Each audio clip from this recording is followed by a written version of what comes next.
Hello student, आज हम लोग देखते हैं कि किसी भी एग्ज़ाम में अच्छे मार्क्स कैसे ला सकते हैं। ठीक है ना। इसका क्या है, अच्छे मार्क्स लाने का सबसे बेस्ट तरीका क्या है कि आपको चैप्टर वाइज, है ना, जो भी चैप्टर गिवन है,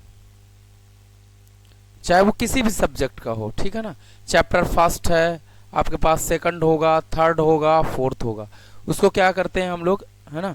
अभी आपके पास आज 17 जनवरी है, ठीक है ना। आपको 25 जनवरी से आपका क्या है, एग्ज़ाम है। फरवरी से बोर्ड एग्जाम है, ठीक है ना। बोर्ड वालों के लिए बोला मैं। देखो क्या है इसमें, सबसे मोस्ट इंपॉर्टेंट क्या है कि आपको चैप्टर वाइज जो भी चैप्टर है ना, उसको आप पहले क्या करें, उसके फॉर्मूले हैं या उसके बेसिक कंसेप्ट हैं ना, छोटी छोटी चीज़ें जो होती हैं उसको पढ़ना है। अगर फार्मूले की बात करूं तो उसमें जो मोस्ट इंपॉर्टेंट फार्मूला है उसको आप पढ़ो। फार्मूला कैसे लिखती है, अगर केमिस्ट्री है तो उसके रिएक्शन क्या होंगे। तो छोटे छोटे आपको क्या है, एक चार्ट पेपर लेना या चार्ट पेपर लो, आप छोटे छोटे उसमें इतना कुछ करो कि सारे फार्मूले एक ही चार्ट पेपर में आ जाएं आपके, ठीक है ना। जरूरी नहीं एक दिन में ही लिखना बैठ जाओ, 10-20 एक दिन लिखो, फिर छोटा छोटा लिखना आपको। अगर ये चार्ट पेपर है, ठीक है ना, सपोज यहाँ पे चार्ट पेपर है, अगर ये फिजिक्स का है ना, सपोज करो ये फिजिक्स का है, तो आपको आर इक्वल टू क्या लिखना है, वी अपान आई, ठीक है ना, ऐसे लिखना है, ठीक है ना। R equal to V upon I लिखना है। टाउ इक्वल टू क्या होता है, एम बी साइन थीटा होता है, तो एम बी साइन थीटा। ये तो चार्ट पेपर है, मतलब आपको छोटा छोटा लिखना है। अगर यहीं पे अगर मैथ है आपके पास, तो मैथ का अगर आप बना रहे हो, अगर 10th में हो, तो tan tan theta equal to क्या होता है, 1/cot थीटा होता है। ये छोटा छोटा चीज़ें आपने जो भी नोट्स बनाए, अगर नोट्स नहीं बनाए तो भी आपको क्या करना है, सारे फार्मूले लिखना है, उसको याद रखना। और आप मोस्टली इसमें क्या करो, ज़्यादातर आप solve paper, unsolved paper solve करो, ठीक है ना। पेपर को क्या करना है, आपको सॉल्व करना है। जब आप पेपर सॉल्व करोगे तो बहुत सारे क्वेश्चन आपको क्या ऐसे लगेंगे हमने कभी पढ़ा ही नहीं, ठीक है ना। तो उसको जस्ट आप सर्च कर सकते हो या आप ट्राई करो कि उसको ढूंढो। नहीं मिल रहा तो उसको स्किप भी करना है, ऐसा नहीं है, मिल जाएगा।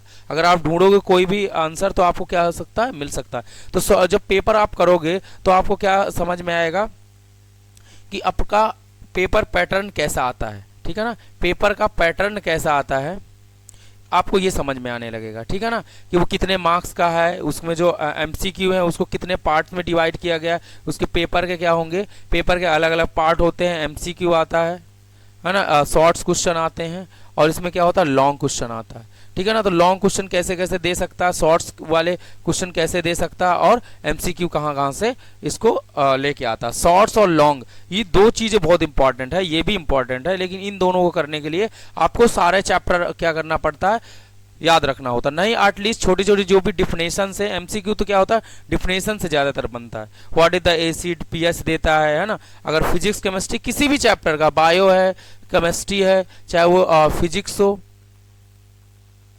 ठीक है, चाहे वो मैथ हो, चाहे वो केमिस्ट्री हो, सारे सारे सारे क्या होते हैं, बायोलॉजी भी हो सकती है, ठीक है ना, बायो हो सकता है। ये सारे चैप्टर चाहे वो 10th क्लास का भी हो, चाहे हिंदी हो, है ना, हिंदी में बेसिक कंसेप्ट आता है, तो आपको अच्छे से पढ़ना उसका, उस पर्टिकुलर चैप्टर। आप जब भी आप सॉल्व पेपर करोगे तो आपको समझ में आएगा क्वेश्चन कैसे फ्रेम किए जा रहे हैं, कैसे आ रहे हैं, तो आप आसानी से चीज़ें कर सकते हो, ठीक है ना। इतना कभी जो भी आपका बोर्ड पेपर होता है उसमें क्या होता है, इजी, मीडियम और क्या होता है, हार्ड। ये 3 तरह का लेवल होता है आपका, ठीक है ना। उसी पेपर के अंदर क्या होता है, आपको नॉर्मल क्वेश्चन मिल जाएंगे, मीडियम भी मिलेंगे, और क्या कहते हैं, हार्ड मिलेंगे। तो अगर आप बहुत अच्छे से पढ़ाई, पहले तो आप बहुत अच्छे से पढ़ाई किया होगा, ठीक है ना, आप तीनों चीज़ें करने की सोचो। अगर नहीं किया तो आप इन दोनों को तो एटलीस्ट, ये होता ही है पास होने के लिए, किसी भी पेपर में आपके अच्छे मार्क्स आ सकते हैं, नो डाउट। तो आपको अच्छे से पढ़ाई करना है, और अभी एटलीस्ट आपको 10 घंटे पढ़ना चाहिए, है ना। 10 आवर्स पढ़ना चाहिए आपको, 10 आवर्स क्या करना चाहिए, पढ़ाई करना चाहिए। जब आप 10 घंटे पढ़ोगे सेल्फ स्टडी प्लस स्कूल के साथ, है ना, जो भी आपका स्कूलिंग है उसके साथ आप करोगे, तो आप अभी भी, है ना, 17 आज का छोड़ दो, 18 प्लस 25 भी छोड़ दो, 24 मानो,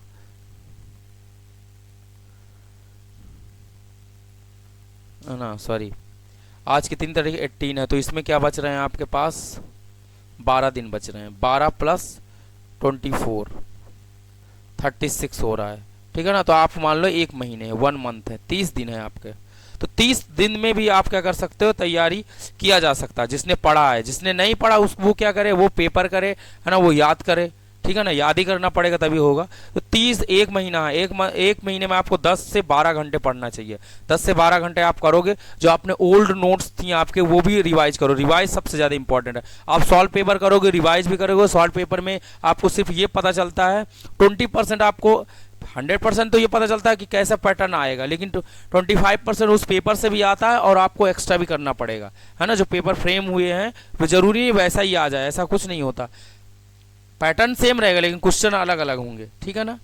ओके, तो आपको अच्छे से पढ़ाई करना पड़ेगा। अगर कोई भी आपको डाउट्स लग रहा है, ठीक है ना, तो आप मेरे को कॉल कर सकते हो 7388, है ना, 310 और 731 में, ठीक है ना। फिजिक्स, केमिस्ट्री, बायो, मैथ कुछ भी हो आप उसमें कॉल करो, आपको मैं सोल्यूशन बता सकता हूँ, आपको कैसे पढ़ना है। कुछ चीज़ें आपको समझ में नहीं आ रही तो आपको आ सकता है, ठीक है ना। जैसे मैंने बताया पेपर के क्या, जो हमारा पेपर होता है उसके 3 सेगमेंट में क्या होता है, डिवाइड होता है ना। उसका इजी होता है, इजी वाला पार्ट ज़्यादा नहीं होता, इजी भी होता है, ठीक है ना, हार्ड भी होता है और मीडियम भी होता है। तो अगर आपने जो बहुत अच्छे से पढ़ाई किया होगा वो तीनों को कवर करेगा, जो अच्छे से नहीं पढ़ाई किया इन दोनों को ही कवर करे तो भी वो अच्छे मार्क्स ला सकता है। Okay, thank you.